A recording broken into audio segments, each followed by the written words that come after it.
Welcome to Techno J P. இன்னைக்கான topic பார்த்தோம்னா metal welding defects பற்றி தான் பார்க்க போகிறோம். வாங்க வீடியோக்குள்ளே போகலாம். மெட்டல் வெல்டிங் டிஃபெக்ட்ஸ்னா என்ன?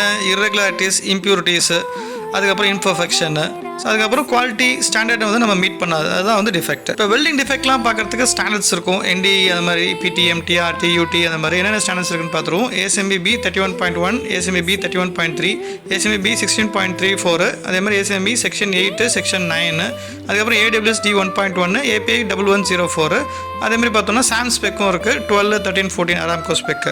வெல்டு ப்ளோ ஹோல் இது வந்து trapped of air bubbles within 3 mm தான் அக்செப்டன்ட் கிரைட்டீரியா. சில சீலிங் ஏரியாவில் நாட் அக்செப்டட். வெல்டு பொராசிட்டி இதுவும் வந்து கிளாஸ் ஹோல் அந்த அட்மாஸ்பிக் ஏர்னல் தான் வருது. இதோட அக்செப்டன்ட் கிரைட்டீரியா வந்து 2.4 mm இருக்கணும். சில லீனியரில் வந்து not accept. Weld lack of fusion இது வந்து மெட்டலில் வந்து வெல்ட் ஆகாமல் இருக்கும், அதாவது ஃபியூஸ் ஆகாமல் இருக்கும், பாண்ட் ஆகாமல் இருக்கும். இது வந்து 25 mm of 300 mm length, but linear வந்து not acceptable. Weld lack of penetration இது ரூட்டில் வந்து பெனட்ரேட் ஆகாமல் இருக்கும். அக்செப்டன்ட் கிரைட்டீரியா வந்து 25 mm of 300 mm length, but வந்து லீனியர் வந்து நாட் அக்செப்டபிள் தான். அது weld crack longitudinal transverse heat affected ஜோன்ல இன்டர்னல் ஸ்ட்ரெஸ்னால வந்து ஏற்படுது.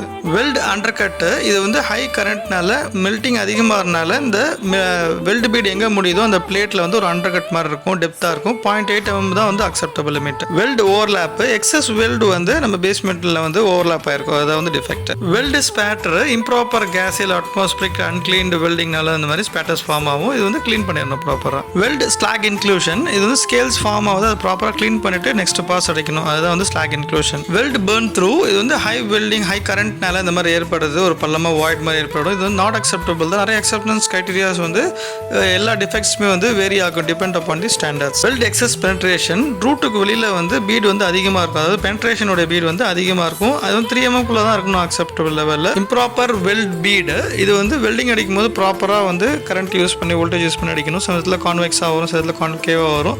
ஸோ கான்கேவ் வந்து 3 mm தான் வந்து அக்செப்ட் லிமிட். பிரசன்டேஷன் கடைசி வரைக்கும் பாருங்கள், நிறைய இம்பார்ட்டன்ட் இன்ஃபர்மேஷன் கொடுத்துருக்கேன். பிடிச்சிருந்தா லைக் பண்ணுங்கள், ஷேர் பண்ணுங்கள், சப்ஸ்கிரைப் பண்ணுங்கள். இப்போ அடுத்த டிஃபெக்ட் வந்து improper fillet of weld. So fillet வந்து என்ன ட்ராயிங்கில் கொடுத்துருக்காங்களோ அதை நம்ம வந்து அடிக்கணும். 5 mm னா 5 mm, இல்லை அதிகமாக போனாலும் ஒரு 1 mm 1.6 mm போகலாம். வெல்டு ஓரியன்டேஷன் இப்போ எல் பிளேட்டு இல்லை டி பிளேட்டில் ஜாயிண்ட் அடிக்கும் போது போத் சைட்ஸில் வந்து ஈக்குவல் வெல்டிங் இருக்கணும். ஸோ இது வெல்டிங் ஓரியன்டேஷன் மாறிடுச்சு அப்படின்னா ஒரு சைடு மட்டும் இருந்தால் not acceptable. Welding defects presentation இதோட முடியுது.